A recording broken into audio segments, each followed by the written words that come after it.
acceptable, and there are faces, Brijesh, who are not acceptable in Manipur. True. But the sad part is, I would say that despite appeals, despite best of efforts, the peace has not resumed. Why? We will discuss it with our panelists. But before that, let me take you some of the few developments. As I said, that the Chief Minister Biren Singh appealed to all stakeholders in Manipur for peace, but peace is a distant reality. And despite the appeal, 3 people were shot dead and 4th beheaded after fresh violence was reported in Konjiu Mantabi village in Manipur's Bishnupur district. The 3 killed were villagers, volunteers. They were volunteers who were guarding the area in a makeshift bunker along with Bishnupur Chura Chandpur border when they were killed in an exchange of fire with unidentified gunmen early Sunday. 5 others were left injured in the shootout that took place through Saturday night about 70 kilometers southeast of Imphal. This happened just after Biren Singh visited the site under Kumbi assembly seat and assured the locals that security lapses will be rectified. These are the visuals of Chief Minister. You see, Chief Minister is visiting the area. He is wearing a bulletproof helmet. He's visiting these areas, he's going there. And in other developments, a combined team of 4 Assam Rifles and 20 Jat Regiment successfully rescued 5 civilians abducted by Kuki militants on Saturday. Meanwhile, in a big development, United People's Front and Kuki National Organization has decided to lift the blockade at Kangpoki on NH2 with immediate effect. This comes after a recent meeting of UPF, KNO, other groups. Assam Chief Minister Hemant Biswa Sarma, Mizoram's Chief Minister have also spoken on this issue. The curfew has been lifted. Congress MP from Assam, Naogang Pradyut Bordolai, has written to fellow legislators cutting across party lines in Lok Sabha and Raj Sabha, urging them to demand a discussion in Parliament on ensuring a conversation on Manipur. This conversation will take place in the new Parliament building.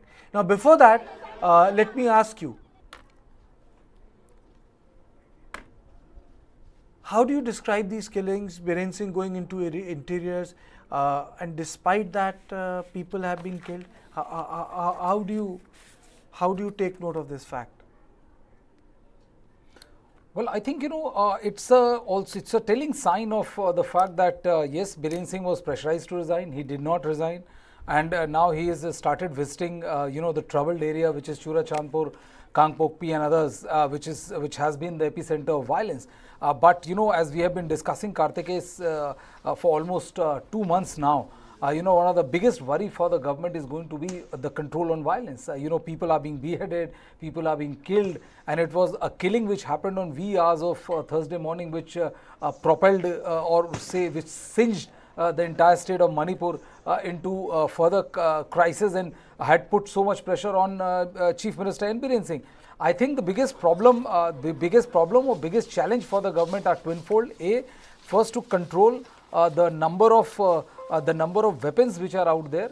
They have to ensure that they get the number of weapons back, and also simultaneously they'll also have to ensure that there is curb on violence, and there has to be a maximum action taken, strongest action possible to be taken against those who are perpetrating into this senseless violence which is engulfing the state of Manipur. Okay. Now on this issue, I am joined by Major General Sanjay Meston. I am also being joined by Dr. Guite, Associate Professor, Center of Social Medicine, Community Health, School of Sciences, JNU.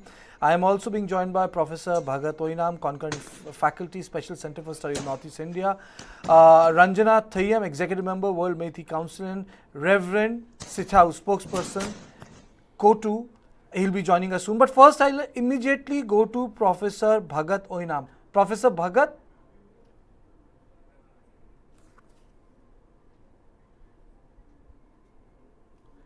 So, we'll go to Professor Bhagat. Before that, I'll go to Sanjay Meston.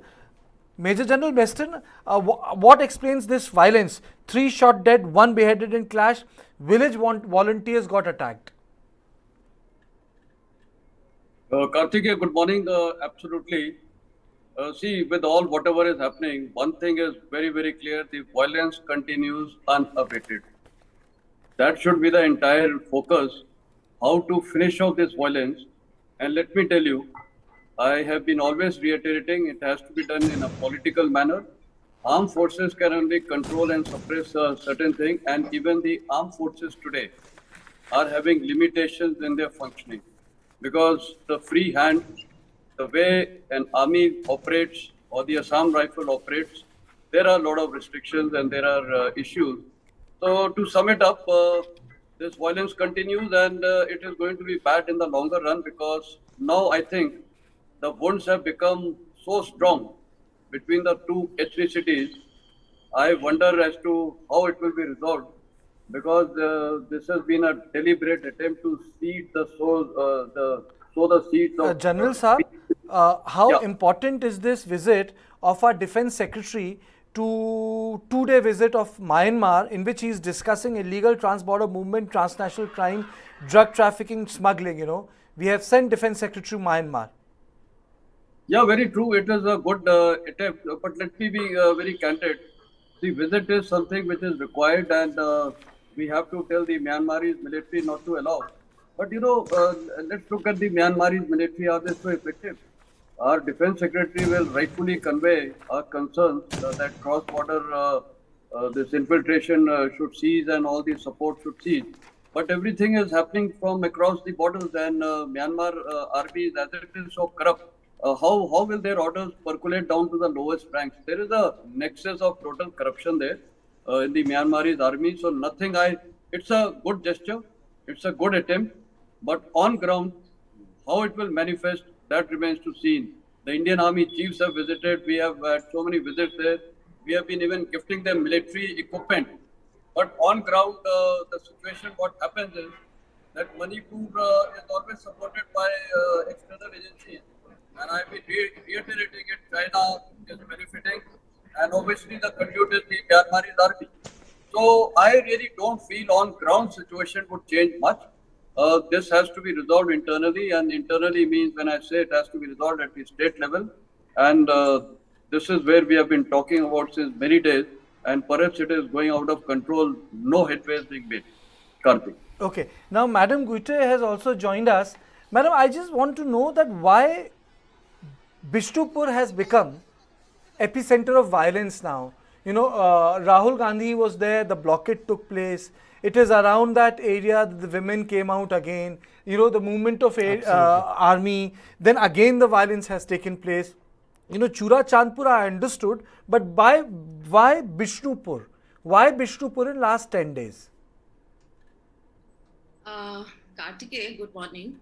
I feel that why Bishnupur is the epicenter because it's being on the bordering the Kangwai, which is separating the Imphal Valley and the Hill District, right? And then Rahul Gandhi visit, which also clearly indicates that if a person cross Bishnupur district, so then it becomes, like a Lakshman Rekha, like you cannot cross beyond that. So if you visit, if you are coming to visit, it becomes a point of, or let's say a region of dispute and contention, because I feel that that's where a strong demarcation has been already done.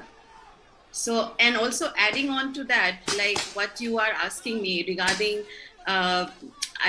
the role of this region and the role of the Mera Paibis, and then how they have kind of take a very, despite their historical role in combating social crimes and promoting peace and human rights in the state, they seem to have overtaken and dictated the terms of the high reason of the state and its role in maintaining law and order in the state in the wake of the violence. So that also has to be correlated when coming to, opposing Rahul Gandhi to go beyond that Bishnupur district.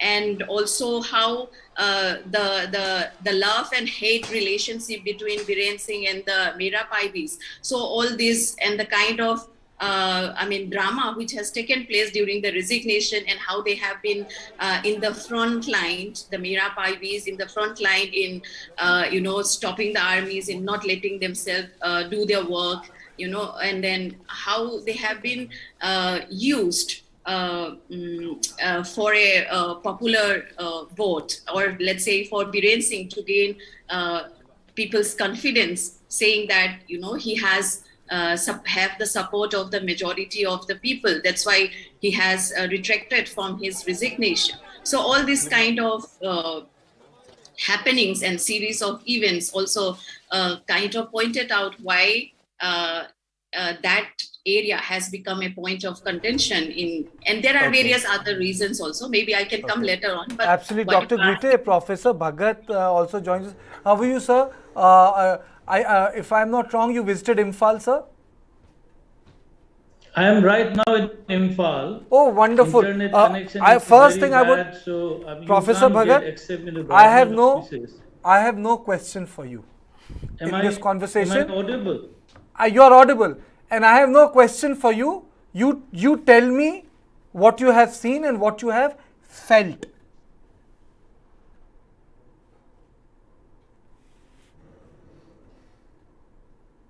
Professor Bhagat, am I audible to you, sir? It looks the signal is very poor. Okay, you are back. I am saying just tell us what you saw and what you felt.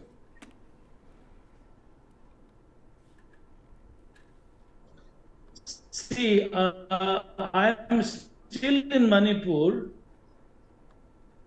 Am I audible? You are audible.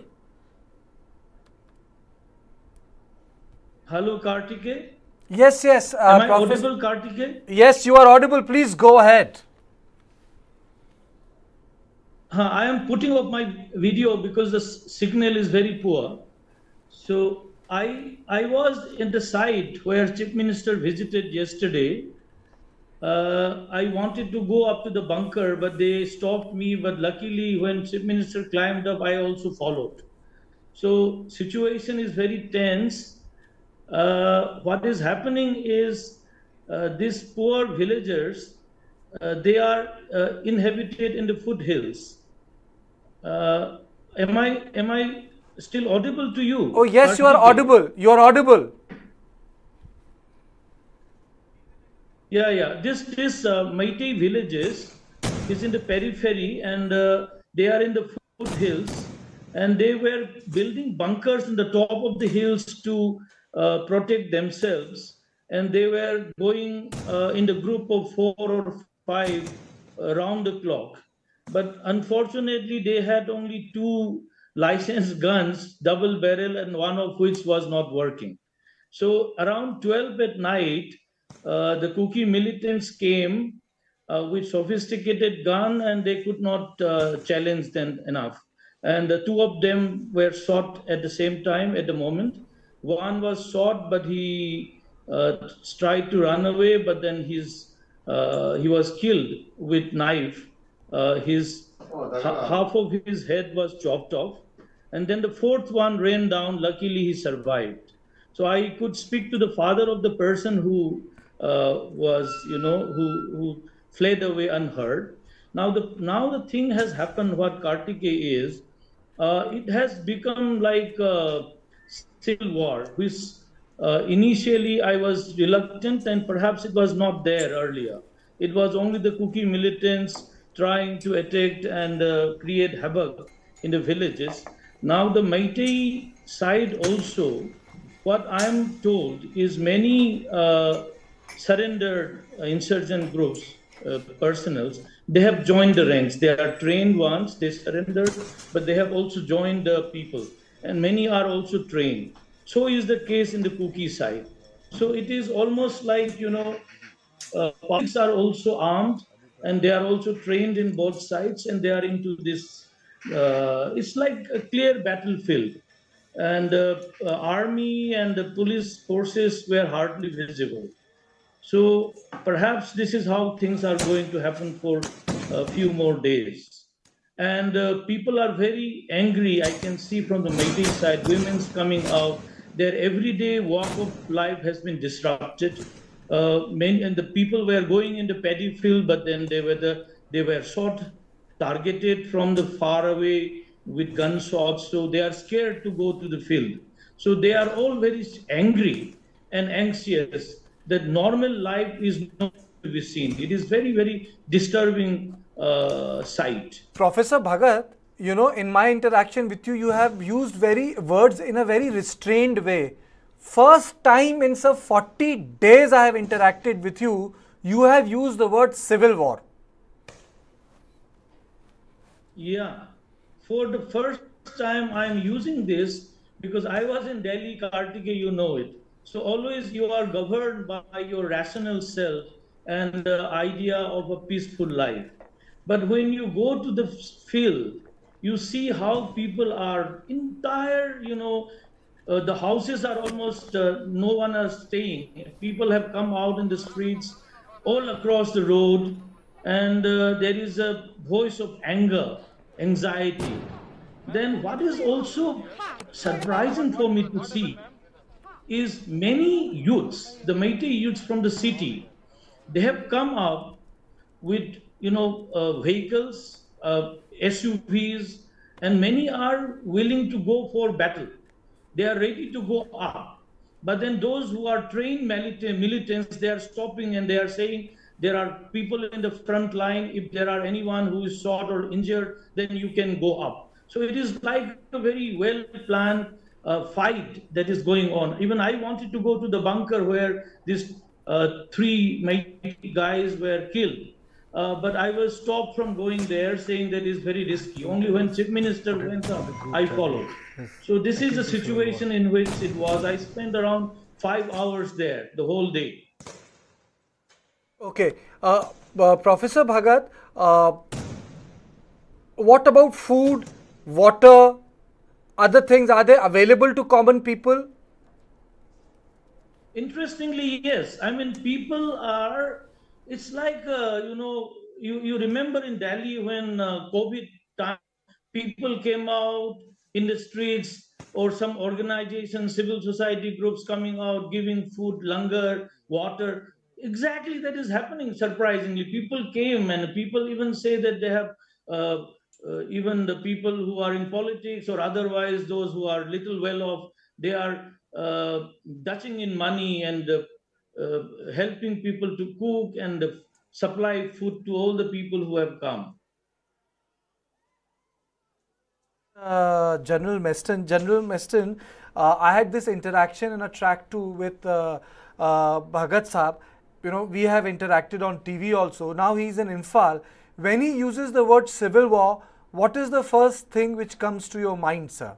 That it is almost like that. And mighty youth are also radicalized. What comes to your mind? Yeah, obviously, it is very, very clear, which all of us are harping from day one. It's going to be a long drawn issue. It's a long drawn conflict beyond control by anyone now. I do not know. Some firm measures that have to be thought of. Otherwise, the political setup, what is there, I think it is affected. If you go back into the history, I feel so sorry about it. Indian Army was the one which got these peace negotiations started in 2005, and finally the SU was signed in 2008 August. And today the stage has come where even armed forces, including Assam Rifles, are being branded by some people that we are taking sides. It is the most deplorable statement being made by people, which I have heard over a period of time. Next is, it is so deplorable. People who killed Indian Army people, they have been released. Their release was demanded literally by blackmailing the Indian Army by not being allowed to perform their operation. How is this possible? Where are the 5,000 odd weapons which were stolen? No answers to all these kind of things. And I think it is the first time we are seeing the Chief Minister visiting some place. Where was he in the first I would say 3 weeks? We never saw his any visual going and meeting the people. So it is a total chaos. I totally endorse the remarks of Professor Bhagat. It's a now civil war situation, and which we have been forewarning from day one.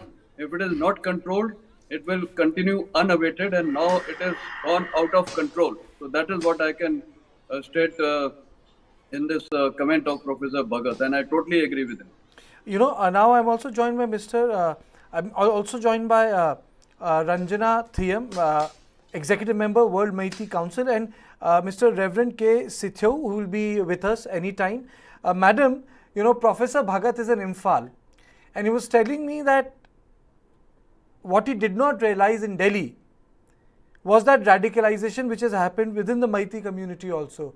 And he's a pretty moderate voice. I'd been speaking with him, and he just said, he's with us from Imphal, he said, right now situation is so bad that the both communities have become self-mobilized. Both communities have become self-mobilized. Your first comment on it, Madam Ranjana ji. Can you hear me? Yes, I can hear you, Ranjana ji. Just give me a moment, my internet.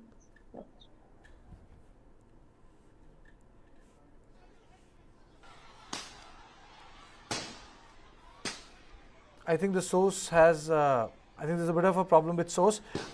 Madam Guite, can you take this question? Kartike, what can I say now?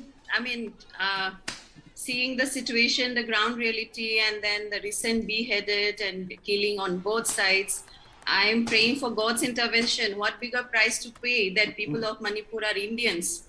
There are no intervention on the part of the central government. The Prime Minister is still silent, and I do agree with Professor Bhagat saying that it's a civil war going on. Yes, it's a civil war going on, and nobody actually understanding the situation. And then the head of the state is still continuing to be the head of the state, and the world knows what is the law and order situation in the state, but no concrete action is coming up.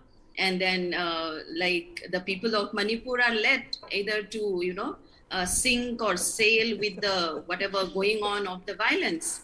So it's really heart-wrenching and painful to see that it's been 2 months now and it's still going on. And if you see the recent interview of the Chief Minister Biren with NDTV, he is saying that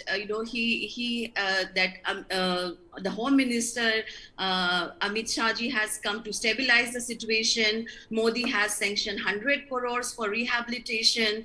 The Sambit Patra was there for 20 days. There were 40,000 security personnel provided. Essential commodities are available and there is no scarcities. All stakeholders are working together to normalize the situation. And he has a problem with burning of the effigies of the Prime Minister.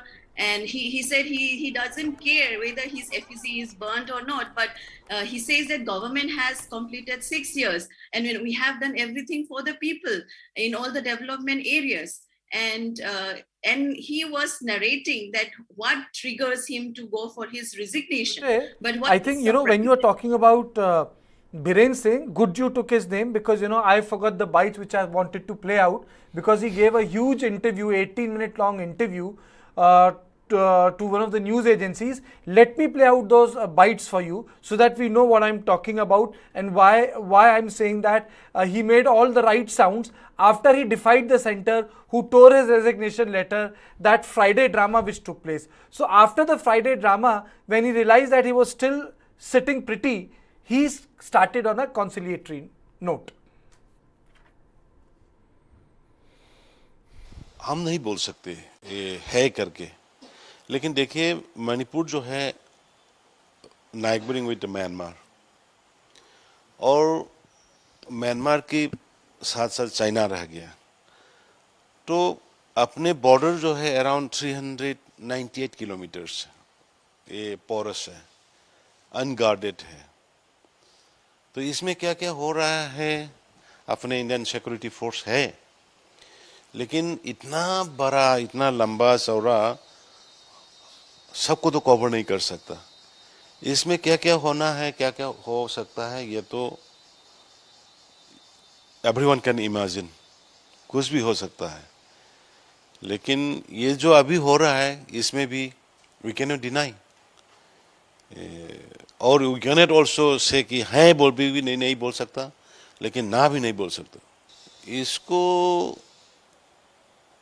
Well planned pre plan करके किया हुआ तो लग रहा है, लेकिन reason open नहीं है किस वजह से हो रहा है बोल के बोलने वाला, क्योंकि शेड्यूल ट्राइब का डिमांड है। कोर्ट ने सिर्फ ओपिनियन पूछा है, हमने नहीं दिया, तो किस वजह से ये प्रॉब्लम हो रहा है, ये जो प्रॉब्लम करा रहा है वो लोग जानेगा, लेकिन हम लोग तो गवर्नमेंट को प्रॉब्लम होने के बाद में हम लोग डिफेंड कर रहा है। देखिए, शांति वापस लाने के लिए वही सबसे प्रयास वही है हम लोग का, अपने लेवल से, पार्टी के लेवल से, सेंट्रल बीजेपी की लेवल से, गृह मंत्री जी की लेवल से, अपने स्टेट गवर्नमेंट की पार्टी की लेवल से, स्टेट गवर्नमेंट की लेवल से, हर एक तरह से अपने मिनिस्टर एमएलए की तरफ से अब जारी है। हम अभी भी हम 1-2 घंटे के पहले जो अपने कुकी समुदाय का भाई लोग से, बहन लोग से हम टेलीफोन में बात किया है कि अभी जो हो गया उसको अभी टाइम आ गया है, हम लोग फॉरगिव एंड फॉरगेट करके, रिकंसिलिएशन करके एक साथ रहना है। पहले जैसे है वैसे ही रहना है। हम लोग जो है, जो पुराना अपने जहाँ से जो रहा हुआ कुकी भाई लोग बहन लोग को कोई किसी से नाराज नहीं है। तो सिर्फ हम लोग गवर्नमेंट ने कोशिश किया है, जो बाहर से इलीगली जो आया है, जो म्यांमार में जो अभी टर्मोइल हो रहा है उसी वजह से है, वो लोग को सिर्फ स्क्रीनिंग करके रखना और वहाँ पे जो स्थिति खराब अच्छा होने के बाद में वापस भेजना, इतना ही है। और हम लोग का ये तो मैंडेटरी है, इसको साथ मिलके करें, क्योंकि इसीलिए तो हमने एक कुकी भाई को खुद को कैबिनेट सब कमेटी का चेयरमैन डाला हुआ है। हम मिलके करना है। तो जारी our priority is to restore peace and normalcy in the state of Manipur। इसीलिए हमने नागा भाई लोग को भी बोला है कि तरह तरह से, और रिलीजियस लोग जो पास्टर हो, अपने पुजारी हो, जो भी है, ये लोग से भी हम कोशिश कर रहे हैं कि दोनों को मिल के बात कराए और जारी रखे बातचीत का और शांति लाए। और पॉलिटिकल एंगल में ऑल पॉलिटिकल पार्टी, वहाँ पे गृह मंत्री जी ने भी ऑल पॉलिटिकल पार्टी की मीटिंग बुलाया, काफ़ी मेहनत कर रहा है, कोशिश कर रहा है। और मेरा उम्मीद है जल्दी से जल्दी हम फिर सब मिलके रहेंगे। जो लीडर हो ना, वो पब्लिक का कॉन्फिडेंस नहीं होने से लीडर नहीं बन सकता, लीडर नहीं होने है। तो पब्लिक का कॉन्फिडेंस से ही लीडर बनना है, पब्लिक की सपोर्ट से। तो हमको मेरे को बहुत मतलब आई फील गुड कि माने हम बाहर निकलने के बाद में इतना माय गॉड पब्लिक रास्ते में थे और रोया था, क्राइंग किया था करके। तो मेरे ऊपर में जो विश्वास है बोल के उन लोग ने जो दिखाया, तो हमने हाँ, मेरा थॉट जो है वो गलत निकला, क्योंकि पब्लिक अभी तक मेरे को सपोर्ट में है बोल के। तब वो लोगों ने बोला कि ये रिजाइनेशन मत करो, ऐसे ऐसे करो। तो हम बोला हाँ, हम तो आप लोग मेरे को छोड़ो बोलने से हम छोड़ेंगे, आप लोग रहो बोलने से हम रहेंगे, क्योंकि जनता का है डिसीजन। तो हमने थोड़ा सा हर्ट हुआ था, उसी वजह से ऐसे किया बोल के ऐसे किया। हम खुद को भी कंफ्यूजन है। क्यों? देखो, ये हाई कोर्ट का, ऑनरेबल हाई कोर्ट का एक ऑर्डर ने अपने गवर्नमेंट को बोला कि तुम लोग, गवर्नमेंट ने विदिन 4 वीक्स आप लोग को मेइतेई को शेड्यूल ट्राइब में डालना है नहीं डालना है, उसका रिकमेंडेशन दियो। 4 वीक्स का टाइम दिया। तो हमने अपने हिल एरियाज कमेटी के सब एमएलए लोग भी आया, तो वो लोगों ने बोला हम लोग को ये अभी नहीं डालना है। तो हम बोला देखो, इसको कॉन्सेंसस जरूरी है, सबको बैठ के मिल के करना जरूरी है। और honourable MLA hill area committee के वो हम बोला कि अभी इतना जल्दी हम नहीं करेंगे। तो फिर उसके बाद में हमने, गवर्नमेंट ने रिकमेंड नहीं किया। हाई कोर्ट का जो हम लोग को जो पूछा है, वो हमने रिकमेंड नहीं किया कि मेइतेई को शेड्यूल ट्राइब में डालना है और नहीं डालना है। मतलब वो टाइम था, 4 वीक का टाइम दिया, तो टाइम थे। तो उसी बीच में ये सब हो गया ना। तो वजह तो हम नहीं जानते, वजह तो वो जो ऑर्गेनाइज किया ना, वो अच्छुम, वो लोग ने बताना पड़ेगा दुनिया को कि वो लोग ने सॉलिडरिटी रैली बनाया है, सॉलिडरिटी रैली किया है, तो सॉलिडरिटी दिल्ली में मैतेई को शेड्यूल ट्राइब नहीं डालना है बोल के, तो लेकिन वो जो 3 मार्च है उतना तक तो गवर्नमेंट ने शेड्यूल ट्राइब देना है बोल के और नहीं देना है बोल के ना रिकमेंडेशन दिया है ना कुछ कागज दिया है, वो टाइम 20 में थे, तो किस लिए ये हुआ तो मेरा साइड में हमको मालूम नहीं है। वो किया है, वो लोग पास में आंसर होना चाहिए, और अपने तरफ से तो कोई वो इंटेंशन नहीं था कि सबको मिल के, अपने इंटेंशन था कि सबको मिल के सबको बैठा के कॉन्सेंसस आने के बाद में करेंगे। तो उसके बाद में साथ साथ हमने 1 साल का टाइम ले लिया, क्योंकि एसटी का जो डिस्कशन है इसको टाइम लगेंगे, तो ऑनरेबल हाई कोर्ट को हमने रिक्वेस्ट किया कि 1 साल का टाइम दे दो। Madam Guite, Biren Singh is sounding pretty conciliatory. Yes, he is sounding conciliatory, but his action speaks otherwise.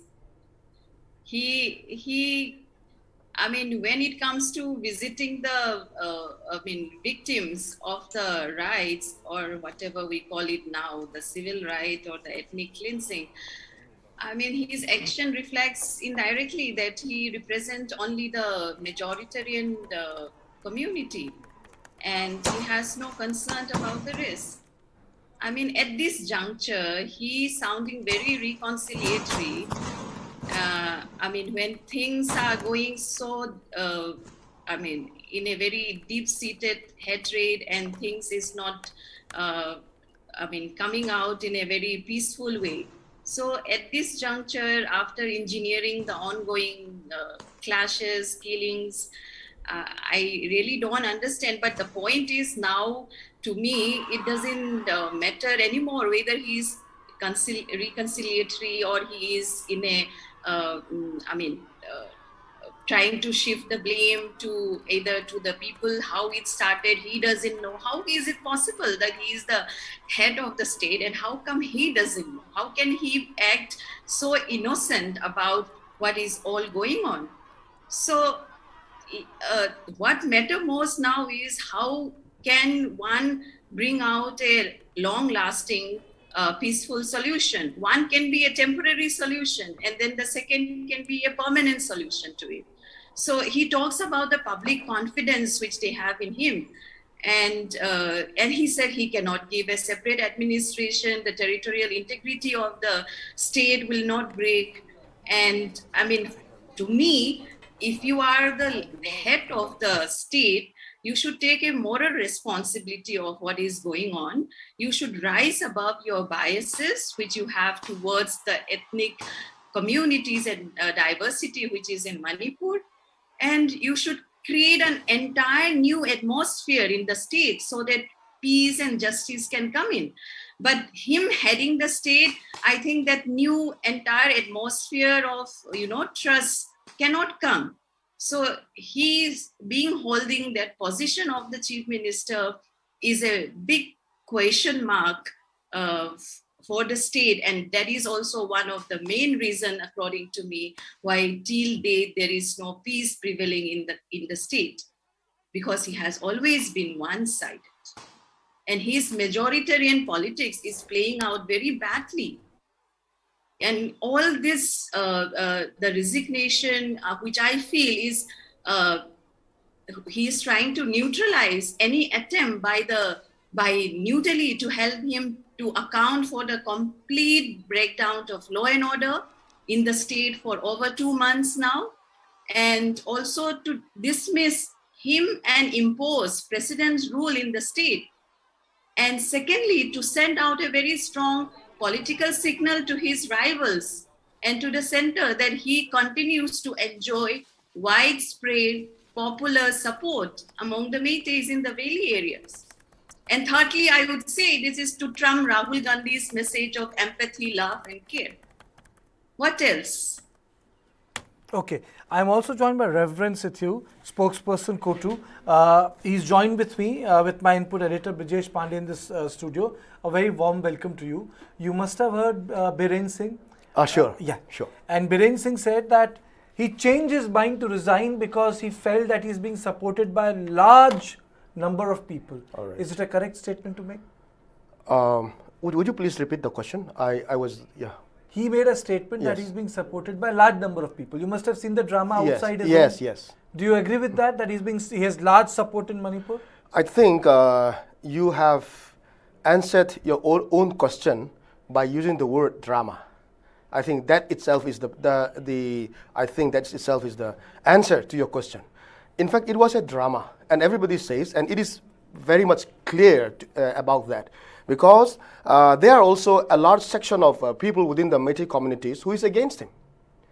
But also, definitely, there are also some people who must have supported him, and we also are some of the Meitei Mera Paibis leaders, two ladies, they have said that he is our leader. He cannot be removed now. He cannot resign now. So a leader who has brought shelter for us. So this is something that would sound like he is truly a leader of the Meiteis. I would not say he's a people CM, but he is the Meitei CM. Nevertheless, there is also a lot of riots and violence even among themselves, who have disliked his chief ministership because of he being unable to control the violence. And in fact, he himself is the one who had started this violence. This is why I do not believe. That's an accusation. Yes, yes. Sure. So, whenever a person rules, there will always be someone who is in favor of him and who will be against him. That is right. But at this moment, when he is putting up his own resignation, how can he be stopped by the public? So it's a drama. If it is a true resignation, then nobody can stop him.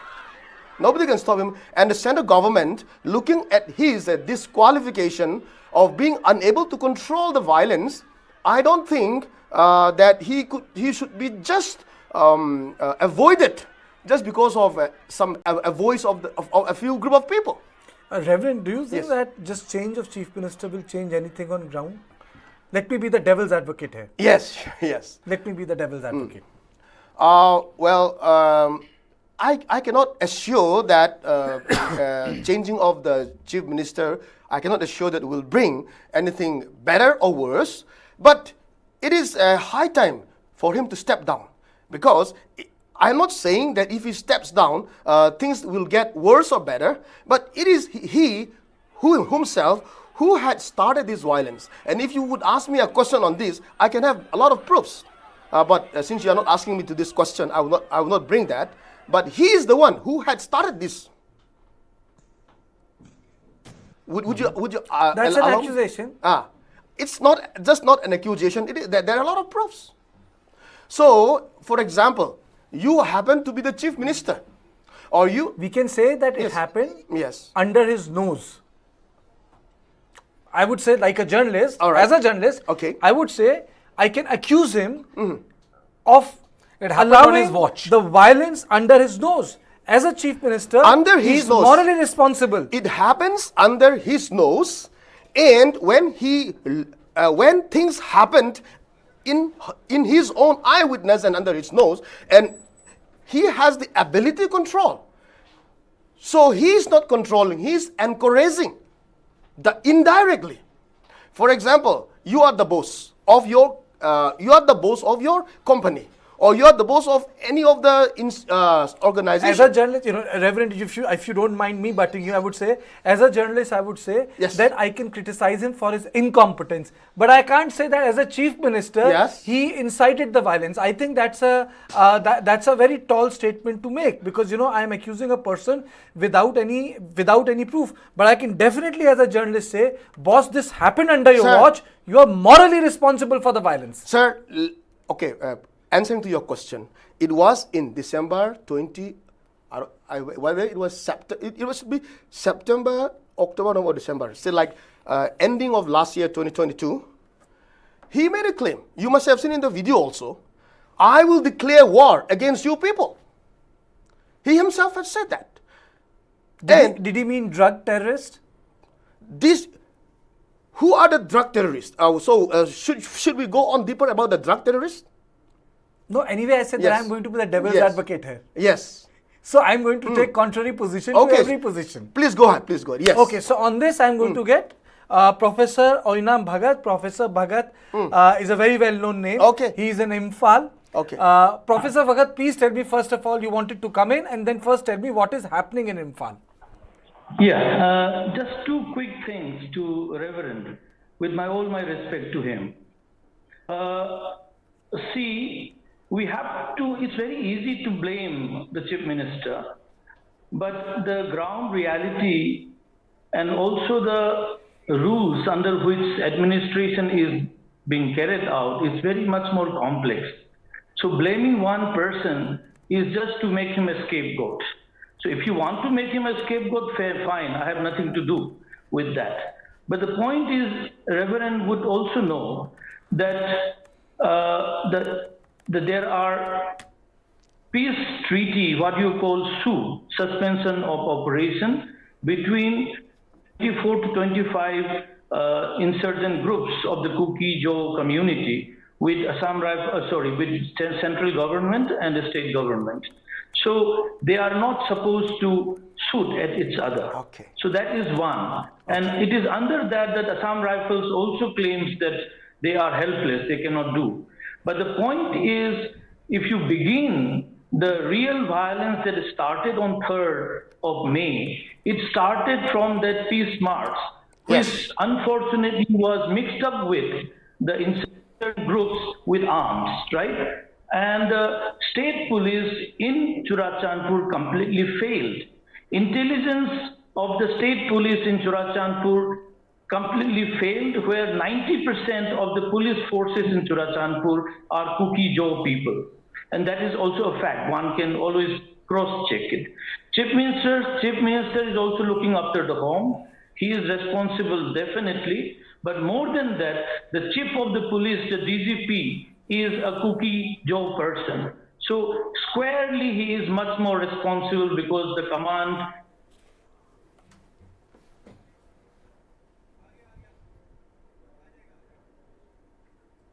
I think there's some connection. I think he's muted himself. Professor Bhagat, you can respond to Professor Bhagat. All right. Okay. Okay. If we have to start from the day, the first day, that is May 3rd May. So what he was saying is that he mentioned about the Sioux group. The Sioux group. There was a peace rally on 3rd, and there was no such violence that was created by the people of the Kuki Jaw. But then, as there was but this has been a long preparation, I would say,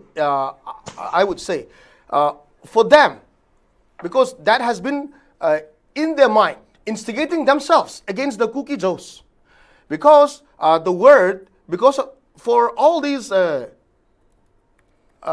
countless years in the past, there has never been any misunderstanding, any fight between the two communities.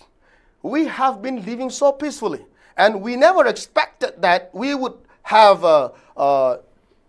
such kind of things would arise between the two communities, because Kukis, Meiteis, we are so friendly, we live together. But then, despite of all these happenings, years of amicability, years of tranquility, years of peace living together within the two communities, why does these things come into suddenly on 3rd May? It was because of the peace rally against the ST demand. Of course, every community has the right to demand something.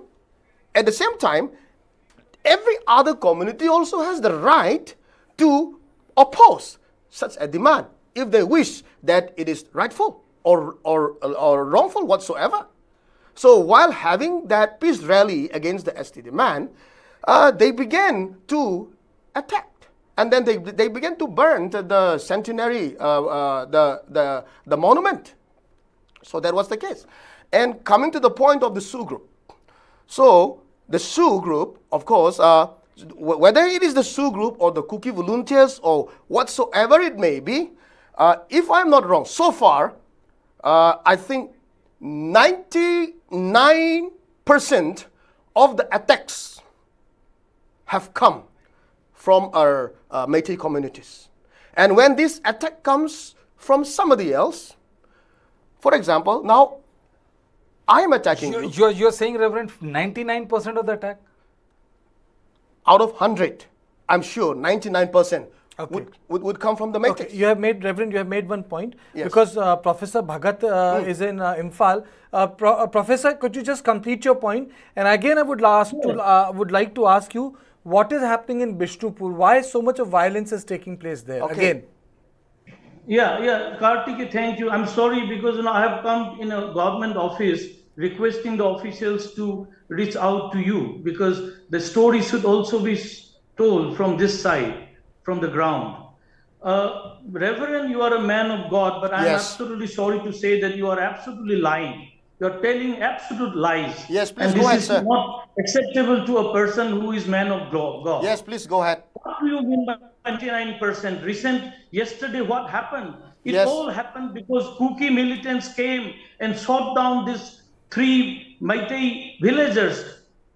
They did not even have proper arms. And then only all this, militia, Meitei militia has come up. And it is unfortunate, but the Meiteis are also fully armed now. They have tried all means to procure arms, like the Kuki militants. So there is no difference between the Kuki militants and Meitei militants now. They are all in the front and fighting each other. But yesterday's fight, Guite also told in the channel, with all my regards to my friend, she is one of the finest person I have seen in JNU. But you know what been happening? That the third guy who was killed, he had a bullet injury, but his neck was cut off. Okay. It was not fully taken off, but the sword was used to cut his neck. And that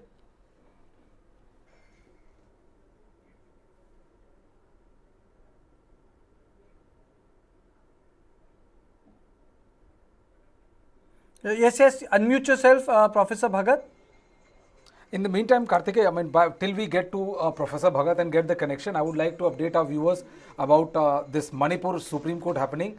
The Solicitor General Tushar Mehta has updated the Supreme Court that the situation is slowly improving in the state of Manipur. There are 355 relief camps and at various junctures, security forces involved. Supreme Court, Kartike, the important thing is that Supreme Court has asked for a detailed status report from the government on 15th. So they have asked the government to file a detailed status report on the condition of Manipur, on the situation in Manipur till Friday. Okay. Professor Bhagat, can you please close this point? Then I would like to go to General Meston. Professor Bhagat?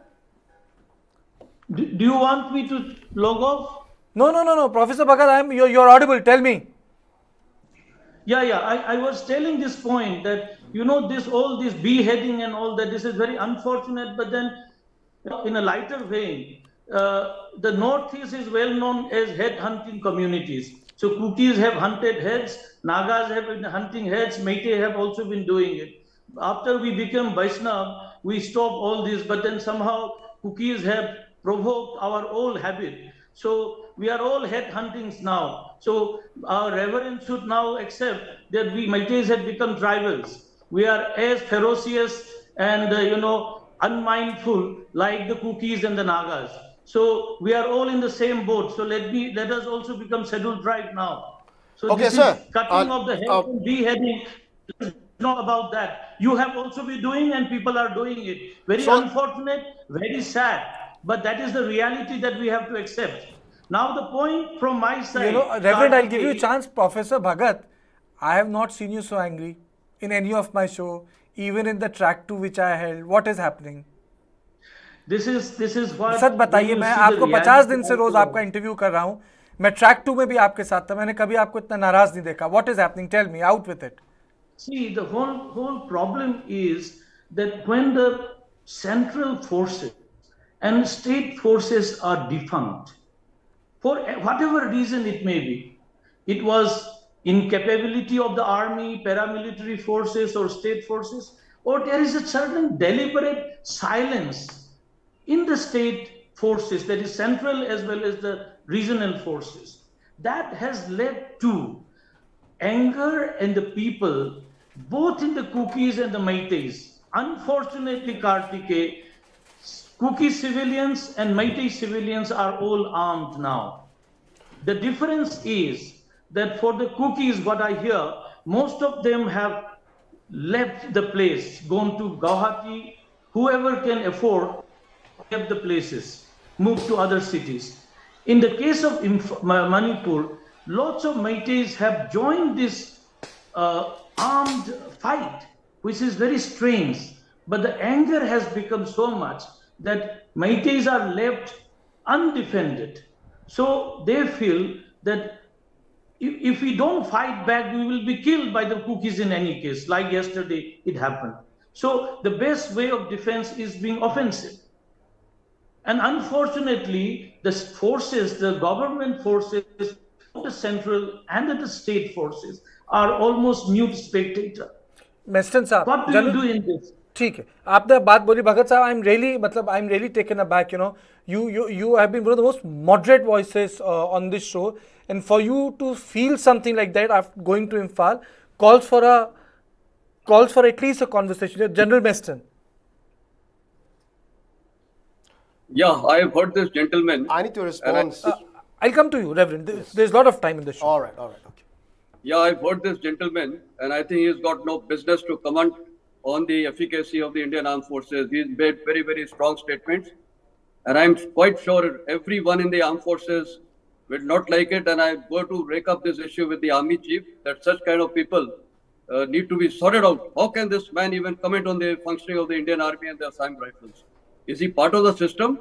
I'm 40 years in this service. I know the systems very well. This problem is not to be dealt by the Indian Army. This is a political problem created by political people, and Army can only suppress it. For his kind information, the suspension of operations was initiated in 2005 to prevent insurgency by the behest of Indian Army. I myself has been in the same process. In 2011, we were part of it, and before that, 2010. Before that, 2008, it was ratified. And if this process was not good, the central government of the date has continued to sign it each year, and they are part of this. It's a trilateral agreement, tripartite agreement between the militants and, of course, between the state government and also between the central government. If the central government thought that this idea of SU was not good, they would have abrogated it. The SU was initiated by the previous central government. So obviously the central government has been very meaningful. They have taken a great initiative. And why? The question should be asked is why in February this year, Manipur government decided to pull out of this tripartite agreement without the center has not pulled out. Why did they pull out? That is point one. Point two is this man who has commented, I'm telling you, my blood is boiling. How can he comment on the Indian Armed Forces? Who has got released the 12 terrorists who had killed 18 soldiers of a 6 Dogra regiment? Which ethnicity has got them released? The women were from which ethnicity? He knows the answer. And we left them because to prevent bloodshed, they are all terrorists.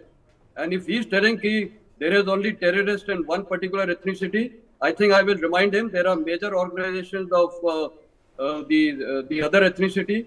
PLA is there, PREPAC is there, and so many, and they are very, very effective. And do you know where are they being trained? They are today, large of their cadres are sitting in Myanmar. They are all undergoing training. Their women cadre, their children cadre are there. So let us not make statements of the Indian Armed Forces. And I would request you not to get this gentleman again. And I'm going to make a big issue about it. My both the sons are in the Indian Army. I've operated in this area. My elder son has operated in this area. And this man is today passing remarks on the credibility of the Indian Army. His wordings were so atrocious. How can he be called as a moderator? He is an extremist. In fact, he should be tagged into this thing, and everyone hearing it should know that these kind of people are the ones who are dividing the two ethnicities. My first posting in the Indian Armed Forces started from here. in 1982. I've been in these areas, right in Limakong, Imphal, Bishanpur, all these areas, Ukhrul. People were living in such co-harmony, and today the Chief Minister also states, let us go back to status quo. Let us forgive. Then why the whole thing started off? So there are people who are dividing. They have their own agendas, and this is the worst thing. Sorry, General Karthikeya, Weston? that be seeing in the offensive mood. I will never hear from anyone against the functioning of the Indian Army. This is the best army in the whole world. There is And no this General Meston. here, General Meston, there is no doubt about it that Indian Army's credibility, professionalism is above doubt. The gentleman whom you heard is professor in Jawaharlal Nehru University, who had been coming to our show. आपके साथ भी बैठे हैं. He's been one of the moderate voices. He's in Imphal. So my question was, you are completely entitled to your view, sir. I am no one. आप experience पे भी मुझसे बड़े हैं, आपने देखा भी ज़्यादा है. He is an Imphal and that is why I asked him कि आज आपको इतना गुस्सा क्यों आ रहा है, व्हाट इज हैपनिंग. Yes. अब मेरी बात सुन लीजिए मेस्टन साहब. तो मैंने उनसे पूछा कि आज आपको गुस्सा क्यों आ रहा है, आज आप इतने इमोशनल क्यों हैं. कभी नहीं होते हैं, because I met him. There was an India foundation track two, we had gone there and he is an Imphal. So here Bhagat sahab has joined us from Imphal. So the question was कि आज हो क्या रहा है, why are you sound very different in Imphal, you sounded very different in Delhi. तो वो सवाल वहां से शुरू हुआ था, वो सवाल आर्मी पे था नहीं. मैं आपसे ये पूछना चाह रहा हूँ, आज जो आपकी प्रतिक्रिया है उसकी पूरी इज्जत कर. नहीं, मेरी बात तो मेस्टन साहब, मेरी बात तो सुन लीजिए.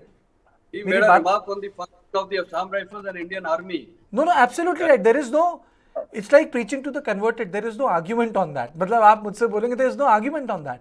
There is no, मतलब अगर आप बोले मुझे हिंदी में कहने में कोई दिक्कत नहीं, मैं इंडियन फौज का मुरीद हूँ, क्योंकि मुझे लगता है कि उससे प्रोफेशनल और बढ़िया फौज कोई है नहीं. बिल्कुल सही बात है. तो वो सवाल दूसरा था, मैं उसका केवल जैसे हिंदी में कहते हैं परिप्रेक्ष्य रख रहा था. I was just keeping the context of that question in mind. My second question to you General Meston is, Indian arm forces की ग्राउंड में प्रॉब्लम्स क्या है मणिपुर में, why is it different from other theatres, and then I will go back to reverend and then to Bhagat sahab. Yeah, 2 points. Firstly, you have asked why the gentleman has suddenly changed his stance after his visit. I'll give you the answer. He is just carried away by one incident. Was he there throughout? Has he witnessed all the killings of both the ethnicities? Just one incident, he went there yesterday and he has changed his whole stance. Has he forgotten the so many people who have killed from both the ethnicities? There are people, should I tell him? People from Indian Army, Indian Armed Forces, officers, subedars, jawans, their houses have been burnt, incidentally from both the communities. Okay. So one incident, not we were talking about something which has happened since long time. This one incident just generates, and this is what exactly we are trying to talk. This passionate, so inflamed fashion is what is charging the people. Who will bring peace? If people like this gentleman, who's a professor, is making such statements, peace will never going to come. ठीक है. Sorry, I think you hit the nail. I think you hit the nail. You know, sometimes it happens, but at least the parameters in this conversations are very clear. Yeah. But I will complete. Now you asked what are बिल्कुल. terms being functioned by the Indian Army. Yes. Let me be very candid. Indian Army functions under a mandate. Firstly, we have a defined role. If there is an insurgency, we have solved the problem of insurgency, and that is how we got the suit off. Who has walked out from this agreement? I've just highlighted the Manipur government walked out from this agreement in this year in February, without even consulting the central government and the Indian Armed Forces. And let me tell you, there was a joint monitoring group of the SUs. They were monitoring everything from all representatives. They have been to the camps, they have taken a head count, they have checked their weapons, everything was intact. So let us not spread false rumors about it. So Indian Army limitations are, we are an army, we are not like Pakistan Army where you can do anything and start killing anyone. We function with ethos. We function with values. Whether it is J&K, have you ever heard Indian Army ever using helicopter gunships in J&K and any part of Northeast? Never. We are most humane. I have, when I was in Afghanistan, I have seen how Pakistan Army used to kill its own people were using helicopter gunships and missiles, etc., being fired on its own people. So our thing is basically we have humanity. And let me tell you, tomorrow if President's rule is imposed, the Indian Army and Assam Rifles will restore the situation within 2 days. I'm making a candid statement. Where are these weapons? Most of the weapons today, this gentleman is also agreeing, the militants who are in the valley, they are armed. Can't we disarm them? We can certainly disarm them. But you bring civilians, you bring women, not to allow the army to function. This is the kind of thing happening. These are the constraints of the Indian armed forces. I'm putting it very, very bluntly. We are not being allowed to even function the way an professional armed forces, and that is why I've been hearing comments from so many of the people who have been seated here earlier also. Mr. Saab, आपने एक बहुत महत्वपूर्ण और बड़ी बात बोली. You have made a very important point. I think you also have, for the first time, has said something like that कि इतने प्रोफेशनल इस तरीके से Indian Armed Forces have not been given a free hand. उस तरीके से काम करने नहीं दिया जा रहा. ये भी आज आपने पहली बार बोला. Because something is constraining us. We have to keep humanity in mind. If I was there, an officer that day, and I was geared by these women, and I was having the best, the most branded terrorists who had killed the 6 Dogras officers and men, 18 of them, I would have been helpless. What to do? Because the people of my own nation are standing up against me and telling release the terrorists. In fact, they are supporting terrorists. Can you imagine if the same thing would happened in J&K? What would have happened? Here, people of Manipur are supporting terrorists who have killed the Indian army and getting them released. Which is this thing? So you can understand the constraints of the functioning of the Indian army. I wouldn't have fired over there. But firstly, I would have questioned that why these women have been mobilized, why these people have been mobilized. Obviously, there is some way to mobilize. I also know how people can be mobilized. Today there are just word of mouth and everything, and people are just then giving wrong information. The army ye kar rahi hai, army wo kar rahi hai. So these are the constraints. We can function, and I'm today making a candid statement. Let there be president's rule. In 2 days, we'll give you the control situation. My heart burns today when people start questioning and using such language against the. I think only thing I would say is sometimes in conversation ho jata, but in this show there is. I don't have to say it again. I just like saying this 5,000 times. There is no debate on Indian Army. There is no conversation around it. वो कुछ नहीं है. Brijesh. Kartikeya, I would like to come in if you allow me. Oh, absolutely. After Brijesh, and then you can come in, and then Reverend. Can we cut the point short? It's a long story because let me come to a reality. Whenever there's a talk show like this, when the talk is so long, people don't listen to it also. I don't watch it also. I think it's better to go to the point. See, what we are discussing is it's like we are getting to the point, but there are certain things which we have to bear in mind when we talk of, when somebody tries to talk of a particular institution which is above reproach, which has functions in 1947 to this, like Indian Army, it is best we clarify our positions. Okay. Reverend, one more thing. I do this show every day. Yeah. And it's not for the first time we are doing it. And I do it for every day for 1.5 hours. Bhagat Saab, General Messin, they have been all part of the show. This is one of the most I would say a show templated for a reasonable conversation. Okay. It has a template, and we don't and I have never, as an anchor, inflamed the passion and allowed two people to fight with each other just for cheap TRP. That's right. I have not done it. I will never do that, and I neither allow it. Please go ahead. Okay. I really appreciate whatever has been said. And in response to, I don't know what our professor, he was talking about the tribals and the meiteis. We are all arms and we have to fight now. We are ready to fight. I don't think this is going to be bring a solution. At this moment, actually, what he said, the incident that happened about yesterday. Actually, I'm not in the ground. I have come to Delhi for my own personal reasons. In the meantime, you guys have called me for this interview. I'm very happy for that. And I'm not in Manipur now. But as far as I understand from the news that happened yesterday, the guy called Mr. David Tech, and he was beheaded, and he was cut into pieces. And I would say that this is beyond war. If it is a war, just I have been mentioning in the early days when I used to meet with all those government agencies, because I am a COTU, Committee on Tribal Unity spokesperson, and also with the COTU, whenever we meet with the government agencies and with the army officers who have political influences, we used to, I kept talking about all these attacks, and then they also understood well. Now, and I used to mention about the civil war that has come to Manipur.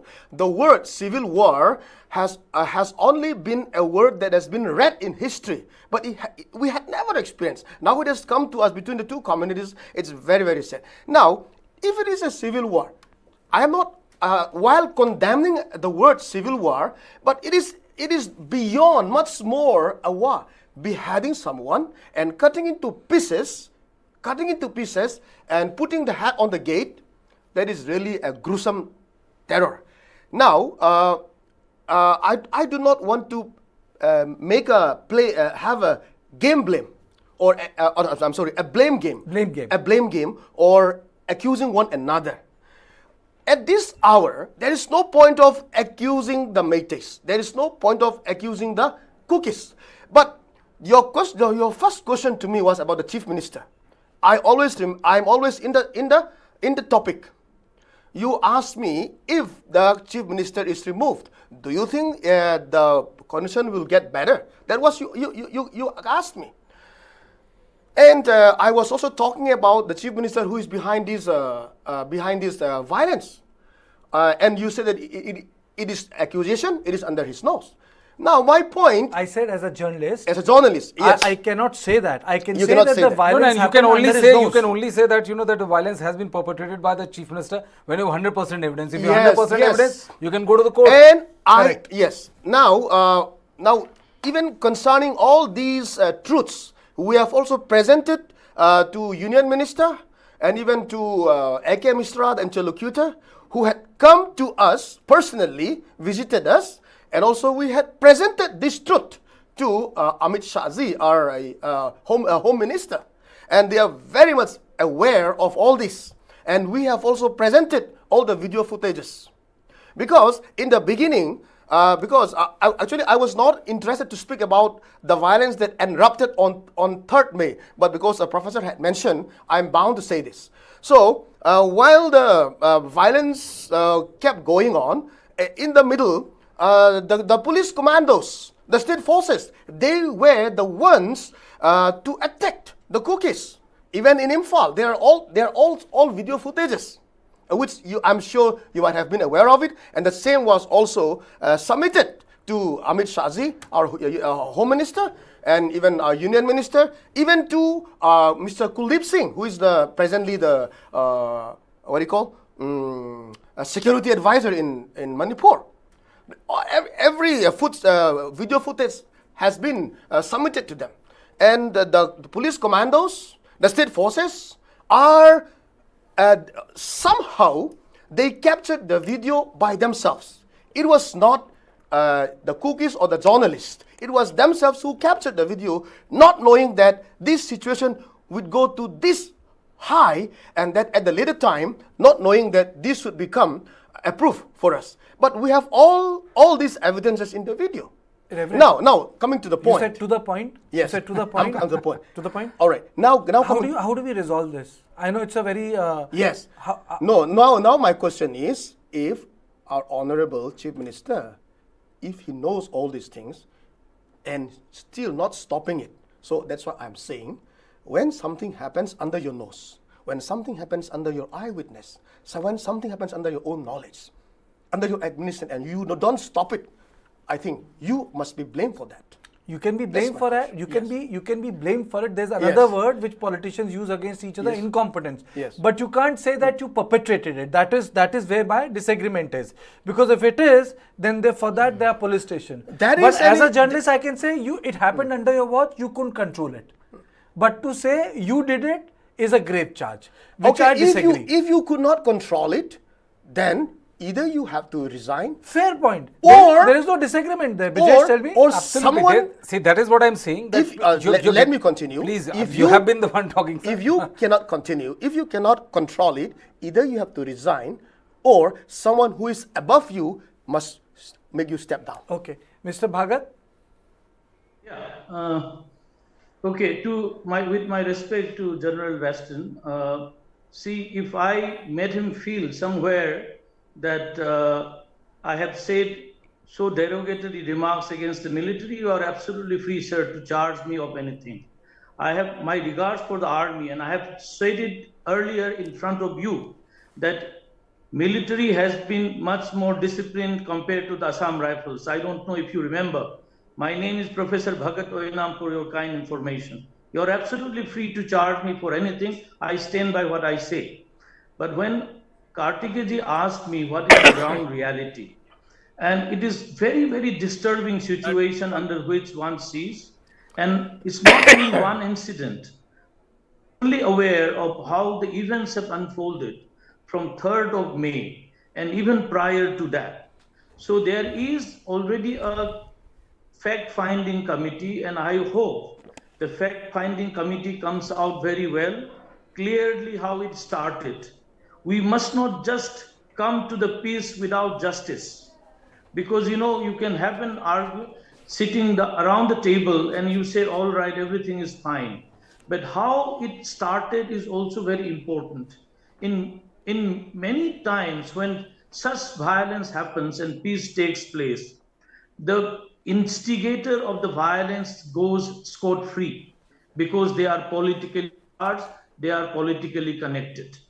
In this case, with all my confidence, I say that Kuki militants I've got it. somehow has indirect support. I use this word, sir. Again, I say in front of you, indirect support in the sense that Assam Rifles remain almost mute spectator in all these things happening. They are next to the Assam Rifles, yet they can come and initiate violence at any time. They are very, very strong, with strong arms in their hands. And the other side is also now, in that point of time on 5th or 6th of May, I said that it is one militant group against the vulnerable community. Now, after 60 days, I say it is between two militant groups now. The Meitei community majority have also been arming themselves. Those who had surrendered, they have joined the ranks and gone to the front. And this, I say, is the failure of the state. And when I say failure of the state, it is both the central as well as the state government. If the army's hands are tied, then they should find ways, at least the governments, to ensure that army comes in. Otherwise, things are going in completely free for all. That is the situation I am reporting to you, sir. It is not about my viewpoints. It is how things are happening in the ground. Most unfortunate. And this must be happening in the Kuki side. My frustration was only coming out in a very derogatory sounding remarks when I said that all have become headhunters. This was not prescribing to it, but something very unfortunate that has happened. And people are not guilty of doing this. This is the most unfortunate part that I was saying in a different tone. Please try to understand this. And the anger, like, see, people, those who should have been in the field, it is a monsoon time. The farmers are unable to go to the fields, and they are all sitting by the roadsides. Think of this next year, what is going to happen. It will be all, people will be starving. Their economy will go down. We will be only dependent on the distribution system of the government of India. Our economy is getting shattered. In both sides, this must be. But unfortunately, things have become so bad. I did not know this, that when people with arms, AK-47s, are moving so freely, and there is no presence of the state forces of any kind in any of the sites. That is what I said. It looks like a civil war. I was next, almost 100 meters next to the fire, range, and the fight is going on, and suddenly one person among the civilians is also hit by the stray bullet. So that is a situation in which we are. The frustration, that was I was sharing. This is not about my approving violence. If you are thinking that, then you are absolutely wrong. And I'm little disturbed and also sad that Reverend was making the charges like 90% of the 99% by the Meiteis. This is absolutely uncalled for a person like you, sir. You are a reverend, man of God. I will have a response not to you. Like me. Sir. Okay, I'm very happy. At least there is a dignity, semblance of calm, and a beauty of conversation in this debate. Meston साहब वो कहते हैं ना हिंदी में, मैं north UP से आगरा से आता हूँ, कि प्यार भी तुमसे करेंगे, गुस्सा भी तुमसे करेंगे, लड़ेंगे भी तुमसे, तुम्हारे साथ भी रहेंगे. इंडियन सर, आप आर्मी ऑफिसर है, आपसे गुस्सा नहीं करेंगे तो किससे गुस्सा करेंगे? वही तो कह रहा हूँ ना कि वो इंडियन आर्मी बिल्कुल वैसे ही है कि इट रिवॉल्व्स अराउंड इट. ठीक है, मेस्टन साहब को बोलने दीजिए. Fighting among themselves. I don't see the Assam rifle. I don't see the police. I don't see the army. That is why I'm complaining. I'm angry with you. Don't see that I'm provoking and supporting the insurgents. Sorry. And last point about Meitei women, sir. Please do not see the Meitei Meira Paibis only as a harbinger of peace. If you look from 1904 onwards, they were all fighting side by side with the men folk against the British, against the wrong traders, and this time also against what you call infiltrators. Okay, Meston साहब, अब Meston साहब को, उसके बाद madam गुइटे, और फिर मैं रंजना जी के पास जाऊंगा, and then Reverend. Yeah, now there is a little different tone and tenor. In the first time, it was very, very clear. The word which was used is written with me. General Weston, General, तभी screen में आप बीच में आप बैठे हैं. There is a reason. हाँ, नहीं, fine. I do understand. Now it is again now being stated on the Assam Rifles. Can I ask this gentleman or anyone the question: who is officering the Assam Rifles? Indian Army officers. Army, sir, Army. Yourself and your juniors. Yes. So exactly. Today, the IGAR, who is posted in Imphal, he is the most brilliant officer. And if he hears this statement, he'll be also aghast that comments are being passed on the efficacy and functioning of the Assam Rifles in the second statement of the gentleman. Okay. Now, that is point one. Half a second, sir, a question to you. I don't want to get into any argument with you because you have made some large number of statements. This gentleman also stated there is a civil war going on. I endorsed it. Yes, it has taken the dimensions of the civil war. So to remind him, I am very practical and I'm a man who always looks for reconciliation. That has been my approach right from day one. And I have, by God's grace, had one of the finest appointments in the Indian Army, including I have seen bloodshed in Rwanda, where Hutus and Tutsis, 1.5 million people were killed. I've been in Afghanistan for almost 3 years, where I've seen children dying of suicide bombings. So I've seen a lot of bloodshed. I've been in J&K, I've been in Northeast. And of course, I was in Mozambique. So a man who has seen so much, obviously, he has understood what humanity is and what is the cost of life. Everything in this world can be recovered. A lost life cannot be recovered. So it is, and I've been harping throughout, it is Indian lives which are being lost. I do not know why this word Kuki and meitei keeps coming up by so many panelists. We should just talk, they are people of Manipur. And even if we have to be little balanced, we can use the word hill people or the valley people. But every time the word is being used, Kukis and Nagas, and everyone is blaming each other. There is no end to this blame game. And I told you, a country which has witnessed Hutus and Tutsis so much, 1.5 million genocide, today they are reconciled in peace. They are doing this country, if someone goes, I've been to those places. Today I get feedback, they are so well knit as a society. The differences, and that is what exactly I've been highlighting. Manipuris, the people of Manipur, irrespective of the ethnicity, my first posting started from here in 82. The people were coexisting so peacefully. Minor though, वो हर इंसान में हर जगह होता है थोड़ा मोड़ा. But I never heard these problems, never. And I'm reiterating it time and again. So people can coexist. Now, how you use people, either though you can put them astray or put them in mainstream. And therefore, all people sitting here on these panels, we have a very, very important role. Rather to continue to fester wounds and keep adding on to wounds, we have to look for healing. and therefore we must understand. And again, I would say the law and order is not the responsibility of the Assam Rifle. I'm making that very clear. Law and order is of the state police. Assam Rifles is not under the Chief Minister, it is under the Ministry of Home Affairs. So Assam Rifle cannot be blamed on this whole thing. They are just sitting quietly and they are not doing. It is a state police which is directly under the state administration, where no one can understand where the blame lies. Whose weapons have gone missing today? Have we heard any weapon of Assam Rifles or Indian Army has gone missing? No. But we have heard so many weapons. The numbers are known to all the panelists here. How many weapons are missing? So why were they allowed? After all, I'm quite sure that the police was not only from one ethnicity. The leader could have been from one ethnicity, but the cadres were from which ethnicity? The answer is well known to everyone. So was it in connivance? Was it that they ran away? Was it that they were overpowered? I am no one to comment. And but all of us with our judgment can understand policeman firing no shots and giving the weapons and running away their post. Correct. It is uncalled for. So after all, there is a DG police, but the cadres are also there. There is a SP, there is a system, DSP, sub-inspectors. Where have they vanished suddenly?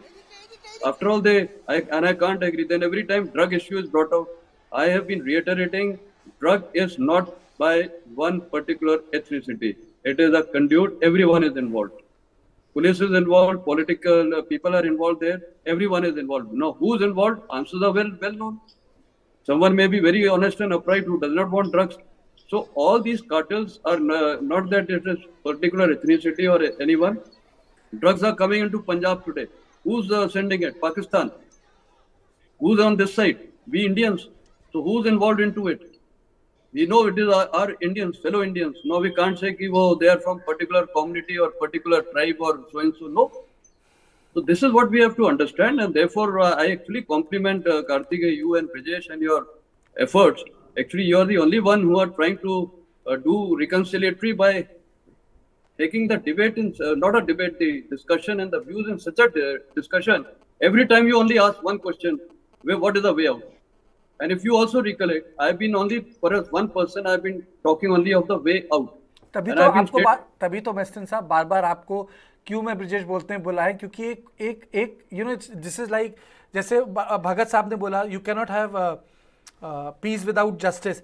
जब तक आप एक message को बार बार reinforce नहीं करते हैं, if you don't reinforce the message what's the way out, you can not hammer out a conversation. It's very easy for me to, sir, hammer out a conversation. Reverend, you speak against Bhagat Sahab. Bhagat Sahab, what has Reverend said? You speak against him. Madam Guite, it's very easy, sir. That's the easiest thing I can do on TV. It's the easiest thing. 24 years I have spent in TV. I am also not young. But having visited Manipur, and I said, sir, having the honor of visiting, being part of the UN peacekeeping forces, Indian peacekeeping forces in Congo, Goma, I have stayed there. I understand what civil war looks like. Covered Syria from Damascus to Aleppo on road and getting lost in Deir ez-Zor. I understand in a very limited way, I understand what conflicts are, what conflicts can do to civil society. It ruptures them. It ruptures bonds of decency, sense of ordinariness, your timing. Women cannot go out and get milk. You know, as like for example, Mr. Bhagat said, people will starve. You know, no one has spoken about this. Log bhuke mar jayenge, you know. So, you know, my whole purpose of doing this conversation every day is that at least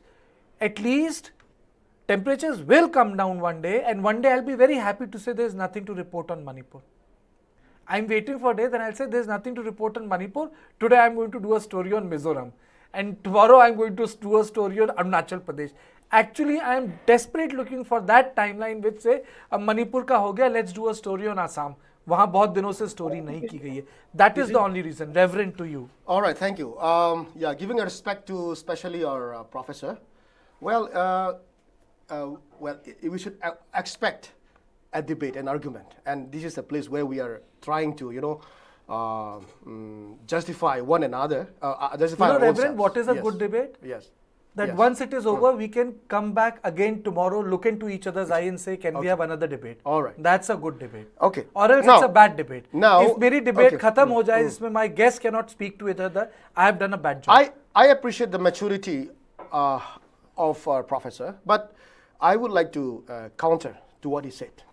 First of all, yesterday incident that happened in Langsa, that attack was made by the Kukis. That's what he claimed. And of course, I'm not in the ground. Right now, I'm in Delhi. As I mentioned, I came for my family purpose. But meanwhile, you guys call me up, and I'm. But as far as every Thank you for that. Yes, thank you, sir. As far as every information that I have received, it was our meitei militants who went there to attack. Now, I have to put something beyond the topic for additional things. Whenever the media is being put up, media has hardly come in favor of the truth, And today I'm here, I'm so happy. So what our professor had said, that the attack was started by the Kukis. And he told me as a liar. And I would not lie, I don't want to lie, but I might be misinformed. But I don't want to lie, and I will never lie for that.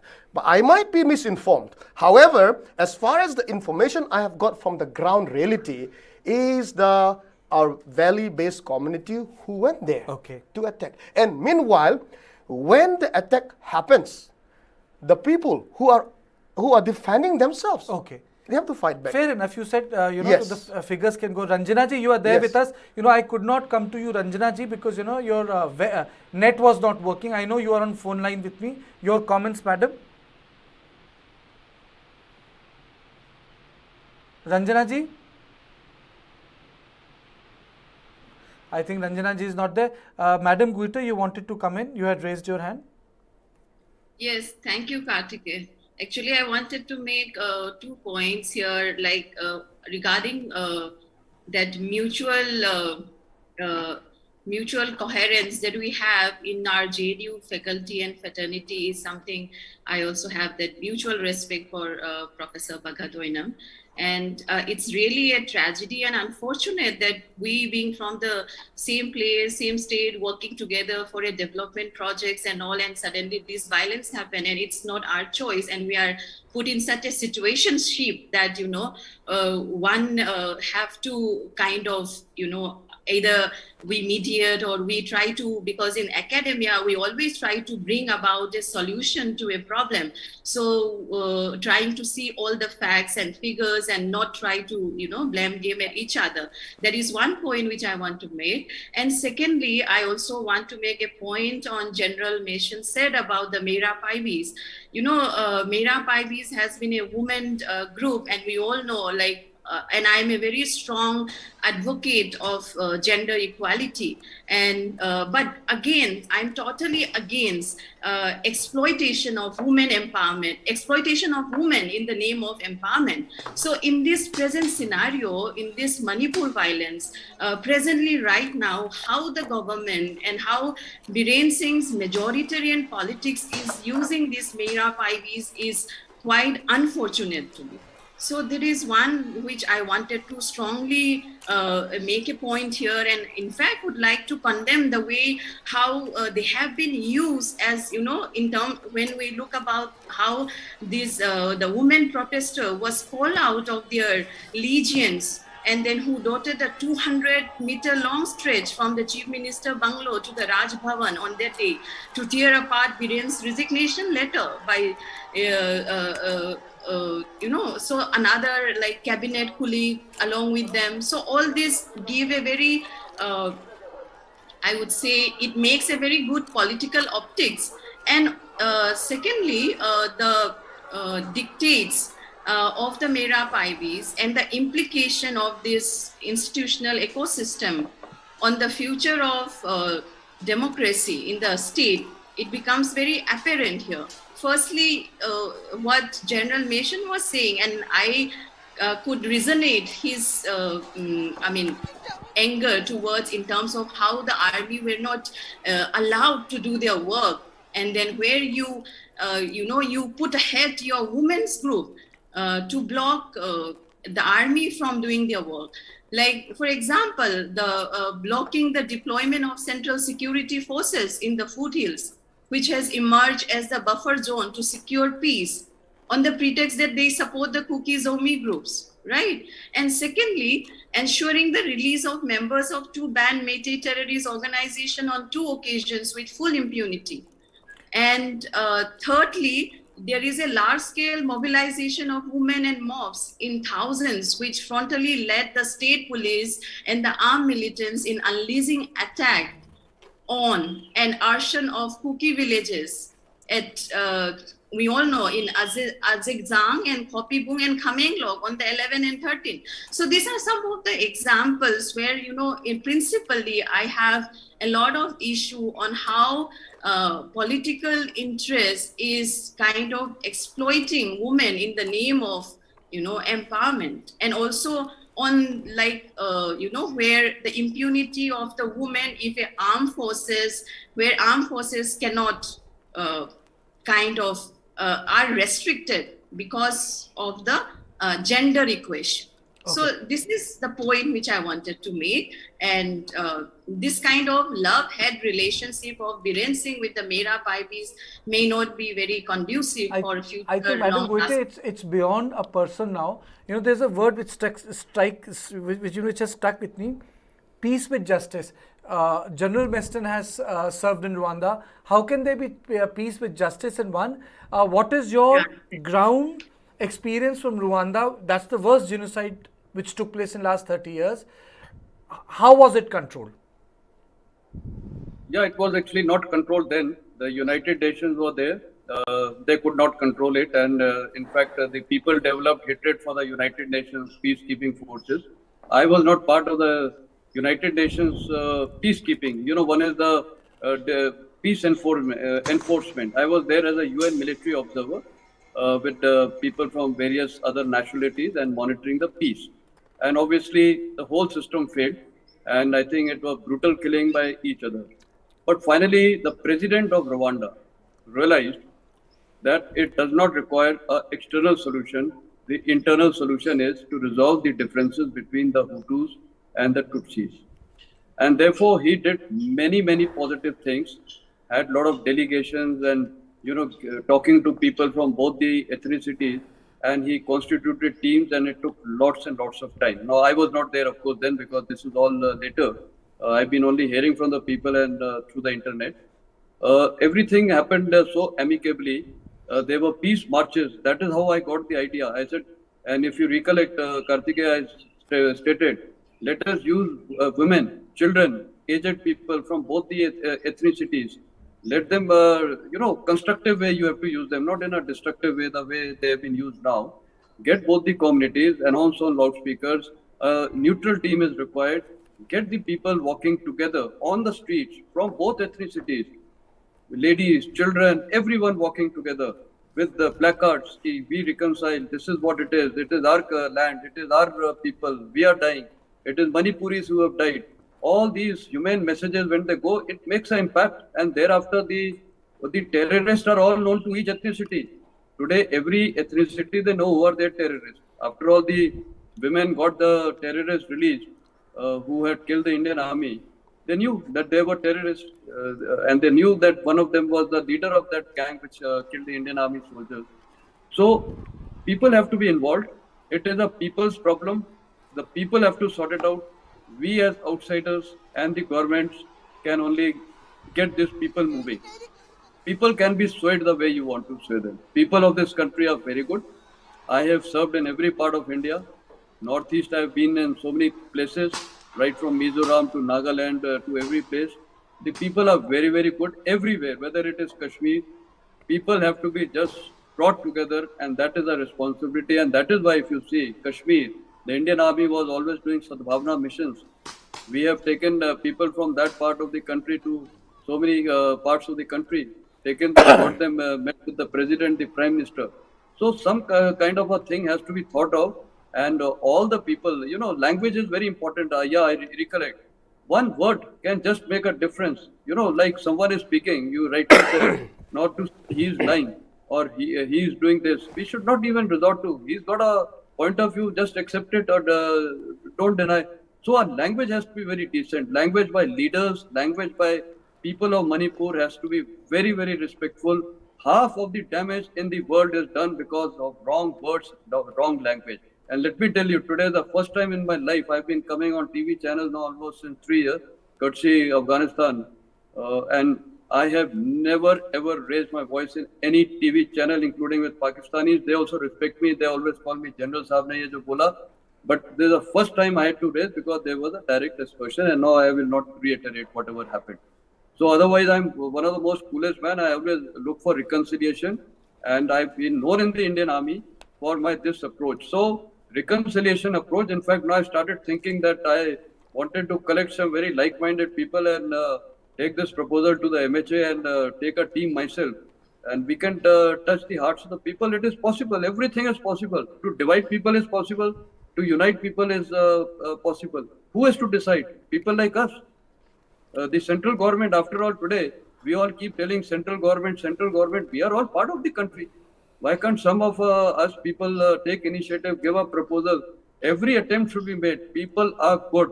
They won't, and if we keep talking and blaming each other, let me tell you, the wounds are going to be so deep, that tomorrow, yes, temporarily this problem may appear that it has been resolved. But let me tell you, and I stated, the entire terrain between Irrawaddy River to Brahmaputra is mountainous. It is all hill. And I have seen the insurgency movements there. Both sides of the border are used. The terrain is totally porous. You can put any amount of army, any amount of BSF, any amount of border sealing force. It is so easily crossable. You can put any amount of fencing. There are large, huge, porous borders. So we have to understand the ground situation. If tomorrow this situation spirals out of control, the entire hill area of Manipur, Nagaland, Mizoram would also be encompassed in this wildfire, and then there is no stopping, and then the Indian Army will be battling all this rather than battling the main enemy, which is China, on the line of actual control. So peace marches, peace committees from the people. We should involve people. People are the solution. If tomorrow we just get some outsiders and any interlocutor or anyone, he is not part of a system. People who are sitting in these panels, they can be part of this peace, this thing. Let us spread. If we only have to keep blaming, see today it is like who slapped first in any situation. So how do you resolve it? Someone has to, and you look at Gandhiji's words. Blind one eye and then the whole world will become blinded. So people have to spread. And why I'm actually harping on this is I've seen so much of blood shed. I cannot forget scenes where suicide, small children in Afghanistan, boys and girls I saw their bodies, they were like minced meats. I used to feel so bad. See, this is what is humanity all about, killing each other. Even animals are not so savage about it. It is we people who have become so savage, human beings. So, who's got these words? Tribes. So all this can be sorted out. लोगों को बिठाओ, लोगों को प्यार से बिठाओ, सब possible है. I've done such healing acts in Kashmir. Actually, इसमें एक चीज है, General Messin, I have realized, just to open it up, this initiative should have come from the lawmakers of Manipur, because they have won the election. That initiative, Bhagat Saab, is absent. I've seen that. This initiative of peace march, inter-community dining, inter-community approaches is absent. They have actually done it on their ethnic lines in Delhi and replicated back in Manipur. Chipin, Kartike, is it possible, Kartike, to chip in? Absolutely, sir. I'm just putting off my video because when I'm speaking, the signal perhaps is little low. So please allow me. Okay? I'm very much here. What I see, two quick things to tell both my friend Guite and herself, and then coming back to this peace initiative. One is that this is an academic discourse that I'm initiating on understanding this meitei women movement. Please do not see the meitei women Meirapai movement as gender equity or gender based articulation. It is not. Nor about empowering of the women vis-a-vis men. That is not. My reading is, we can have further discussion, and many may not agree with my reading, But if you look at the history of women's movement, what we call Nupi Lan, and also post during the period of insurgency movement during 70s, 80s, and 90s, is that women have gone arms in arms along with the man. They did not take up arms, but they took their own positioning culturally to defend the interest of what I called the state or the kingdom or the people. Now, you may interpret them differently. What is that kingdom? What is state? What is this people? I'm just keeping it open, right? So we have to understand women's movement in the right perspective. Then you will understand that why they are stopping the army from coming in. Now, what I hear, and General Saab may try to look at this phenomenon, my reading, and I talked to the people and I found this out, is that the people feel in the valley is that when the Kuki militants are shooting, they are left scot-free. This is a perception, may be wrong, but the Meitei people, the valley people think that somewhere the hills should have been taken care of by the Assam Rifles because police is almost non-functional there, to be honest. So they have been allowed to come in, and the Meitei insurgent groups have already come out and joined this whole fight. And if the army comes from behind, they will be sandwiched. So we will remain a victim. And that is the fear because of which women stop the armies and paramilitary forces to come to the combating side in the valley. They say if they have to come, let them come from the middle or somewhere else. This is their take. This is not my position, but my reading. Okay. Okay. Yes. Quickly, let me first. General has said that army almost like a holy cow. There has been cases where leader officers of Assam Rifles, who is a army officer, was caught in drug trades.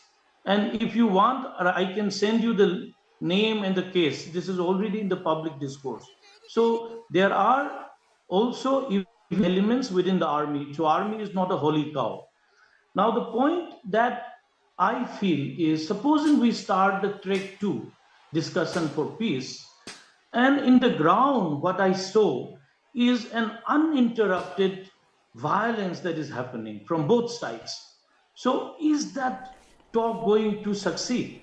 My fear is that, Kartikeya, because when I saw the ground, I found it is terribly different from the world we are trying to engage in Delhi or wherever.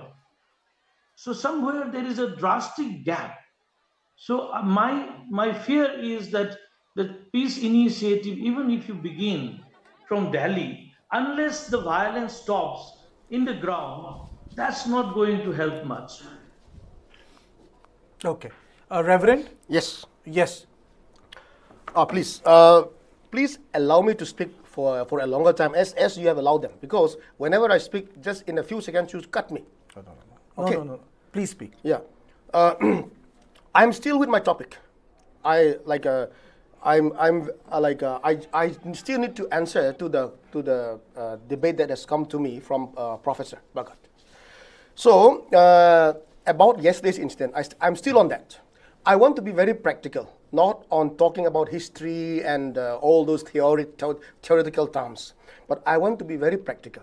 And yesterday's incident, he told me that I'm a liar, but I don't think I lie. I am properly informed that they have attacked at Langja, wherein a few of them, 5 of them, have been captured alive, and out of which one, Mr. called David Tech, was cut into pieces, and he was hanged on the gate. This is a fact. And secondly, there were I'm not sure it was 3 or 4 who died. The Meitei militants who died. Where did they die? The question is, where did they die? Whenever the Meitei militants or the valley-based people whenever there's a news that they are shot, do they ever die in the valley? Do they ever die nearby their areas? Absolutely not. They always die in the hill areas, in the inhabitants of the Kuki zones. So what makes them to die? Well, for example, you are my enemy, and you come to my house, or you come to my area, or you die in my area. What makes you come? Being my enemy.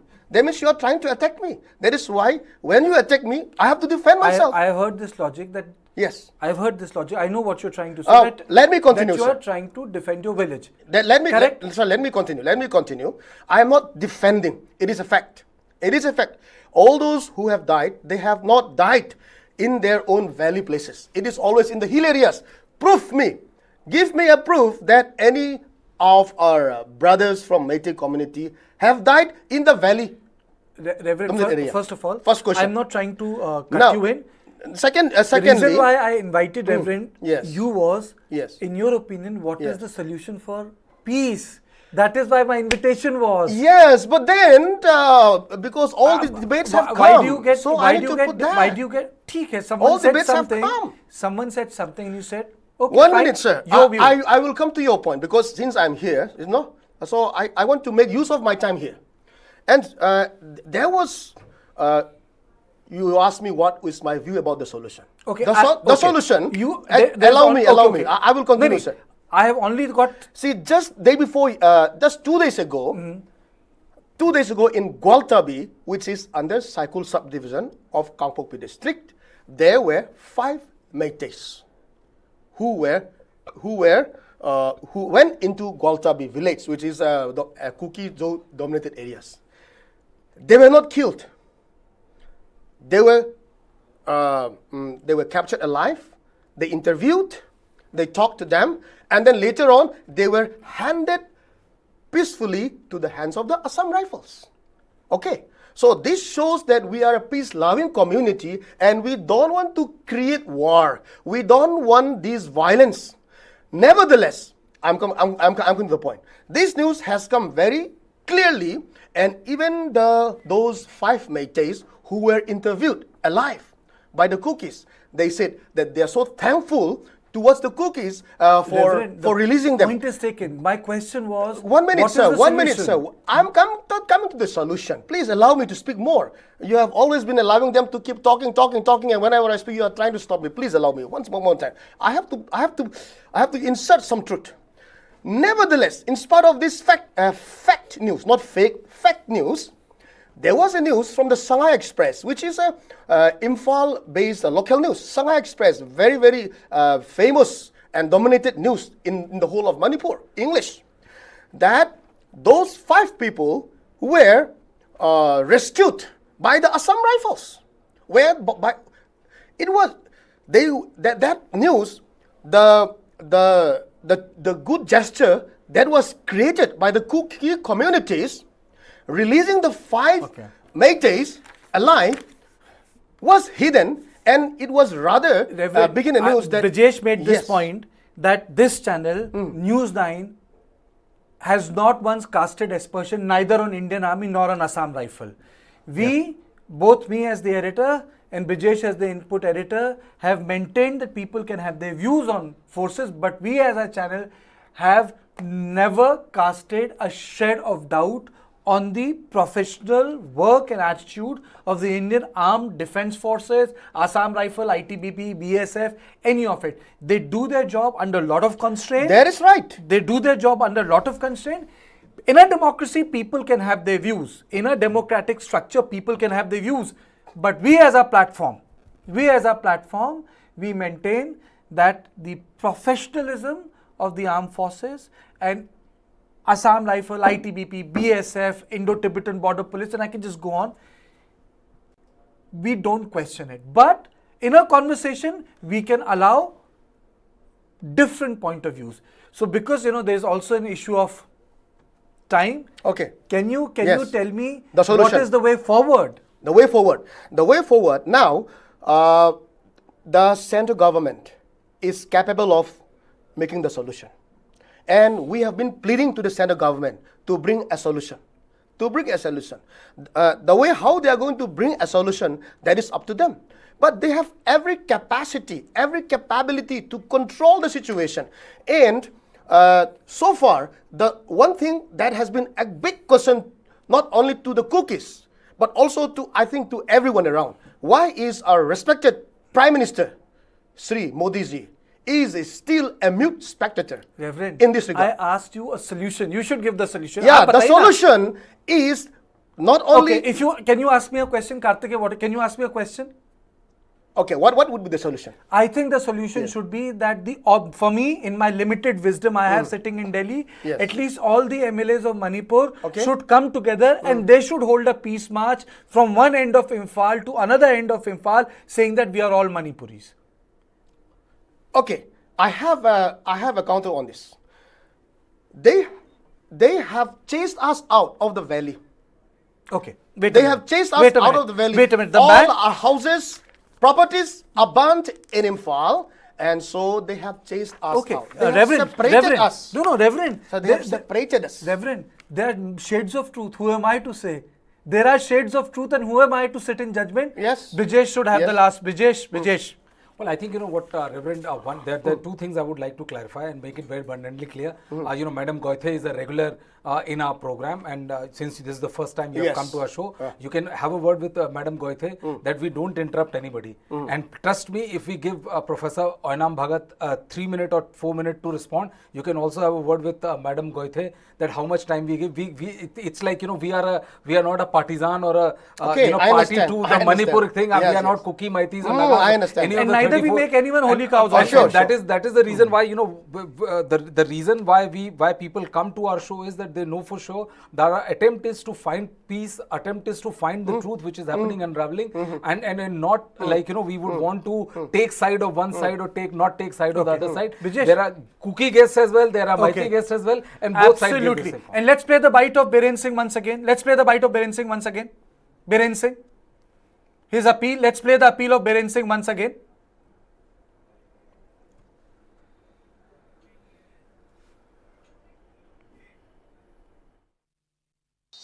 जो मणिपुर में अभी जो हो रहा है इसकी लिए और सेंट्रल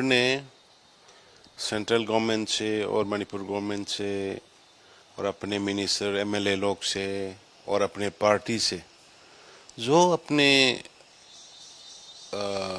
मत में कर सकता है वो कर रहा है। देखिए एक गृह मंत्री जी भारत देश जैसे इतना बड़ा देश का यहाँ में 3 रात रुका हुआ और स्थिति को संभालने के लिए, और एक यूनियन स्टेट मिनिस्टर जो है नित्यानंद राय 25 दिन ठहरा हुआ है। और देखिए, और अपने पार्टी का लोग जैसे समित पत्र जी 10-15 दिन ठहरा हुआ है फ्रीक्वेंटली। और ये सब के ऊपर में जितना भी रिक्वायरमेंट है सिक्योरिटी फोर्स का, और मोर देन 40 कंपनीज आ चुका है, रखा हुआ है, और लोग को खाने पीने के राइस वगैरह के लिए 30,000 मेट्रिक टन गृहमंत्री ने भेजा है। हाँ, फ्री में नहीं, पैसा में भेजा है, लेकिन फिर भी। और 100 करोड़ इमीडिएट रिलीफ वगैरह जो भी करना है इसके लिए भेज दिया, और 24/7 मॉनिटरिंग कर रहा है। और यहाँ में भी अपने एमएलए लोग, मिनिस्टर लोग जहाँ में उसका कैपेसिटी में कर रहा है काम, जा रहा है, देखभाल कर रहा है, और जो फंसा हुआ लोग को निकाल के रिलीफ कैंप में रखना, रिलीफ कैंप वालों को शेल्टर देना, मतलब काफ़ी काम पे है। और हम भी ये सुझाव भी चल रहा है कि मारपीट ना हो जाए, फिर इसको जल्दी से जल्दी ख़त्म होके शांति लाए। तो इसी बीच में थोड़ा मेरे को लगा कि एक पूरा स्टेट में नहीं, थोड़ा जगह में अपने प्राइम मिनिस्टर मोदी जी जैसे एक इफिजी जलाना और गृह मंत्री जैसे एक इफिजी जलाना और बीजेपी का ऑफिस को भी अटैक करने की कोशिश किया। तो हम बोला यार 5-6 साल में हमने जो मणिपुर के लिए किया है और सेंटर ने जो मणिपुर के लिए किया है उसको हमें अपने मन में डाउट आ गया क्या पीपल ने हम लोग से ट्रस्ट घूम गया क्या, हम लोग से ट्रस्ट लॉस हो गया क्या। तो ये सोच के मेरे को बहुत खराब लगा।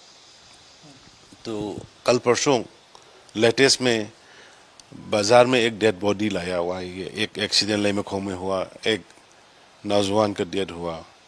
तो वो डेड बॉडी आने के साथ साथ बाजार में उसका फ्लोरल वगैरह किया। तो उसी में एक टीम 5 से 10 का टीम करके ऐसा ही एब्यूसिव लैंग्वेज यूज किया मेरे ऊपर में।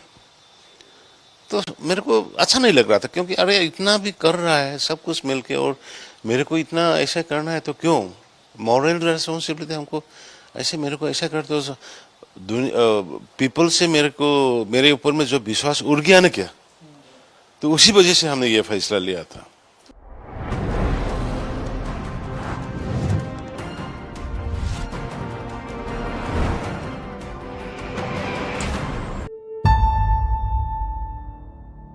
हम अपनी फौज के साथ खड़े हैं, हमारी फौज ने हमें जंग जितवाई है। Imran Khan was brought in by the army thinking that he would be better than the two established political parties. मैं Imran Ahmed Khan Niazi. They were quite confident that if he did not behave, they would be able to snip him off. Imran Khan has been able to openly defy the army. He has become the Frankenstein that they created.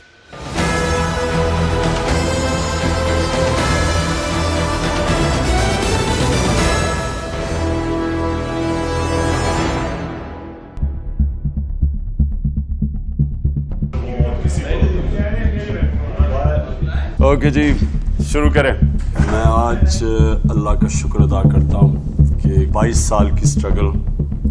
I think he delivered this victory speech even before the results were out. Of course, his party won nearly 115 seats that election, which he fought entirely on the sweet promise of a Naya Pakistan. ये है time असल पाकिस्तानी बनने का, ये है time नया पाकिस्तान बनाने का। Think of it like a predictable movie in which he would play the hero fighting the quintessential Pakistani evils, age-old corruption, the politically not so sharif, eventually reaching the goal of Islamic welfare.